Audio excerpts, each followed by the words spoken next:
12,000 বছর পর জেগে উঠল উত্তর ইথিওপিয়ার হাইলে গুবি আগ্নেয়গিরি। রোববার স্থানীয় সময় সকালে হঠাৎ সেখানে অগ্নুৎপাত শুরু হয়। মাটি থেকে প্রায় 14 কিলোমিটার উপরে উঠে যায় ঘন ধোঁয়ার কুণ্ডলী।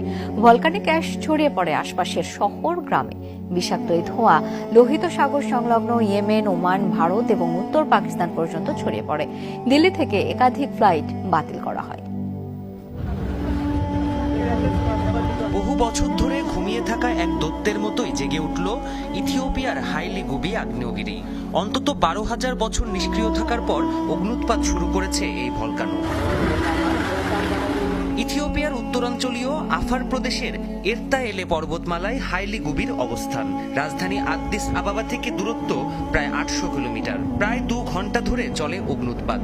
আকাশে প্রায় 14 কিলোমিটার পর্যন্ত উঠে যায় ঘন ধোঁয়ার কুণ্ডলী। অন্ধকারাচ্ছন্ন হয়ে পড়ে পার্শ্ববর্তী আফদেরা অঞ্চলের আকাশ। আশপাশের কয়েক মাইল এলাকায় জারি করা হয় সর্বোচ্চ সতর্কতা। স্যাটেলাইট ইমেজে দেখা যায় এরই মধ্যে ভলকানিক ছায়ের মেঘ ছড়িয়ে পড়েছে ইয়েমেন, ওমান, ভারত এবং পাকিস্তানের উত্তরাঞ্চল পর্যন্ত। ছাই মেঘে আচ্ছন্ন এলাকার আকাশপথ এড়িয়ে চলার নির্দেশনা দেওয়া হয়েছে বিমানগুলোকে। বাতিল হয়েছে দিল্লি থেকে হংকং, দুবাই আর জেদ্দা সহ বিভিন্ন গন্তব্যের ফ্লাইট। যাত্রায় বিশেষ সতর্কতা জারি করেছে ইন্ডিগো এয়ারলাইন্স।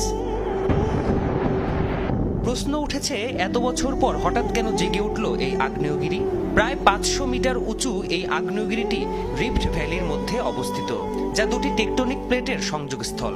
এই স্থানে পৃথিবীর ভূত্বক তুলনামূলক পাতলা হয় প্রচণ্ড তাপ আর চাপে আবদ্ধ ম্যাগমা এ পথেই ছিটকে বেরিয়ে আসে। চারপাশে ছড়িয়ে দেয় গ্যাস, গলিত পাথর বা লাভা আর ছায়ের মোটা আস্তরণ।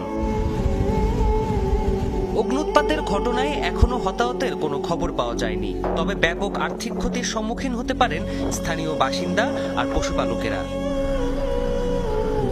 প্রাণপ্রতিম কুণ্ডু, যমুনা নিউজ।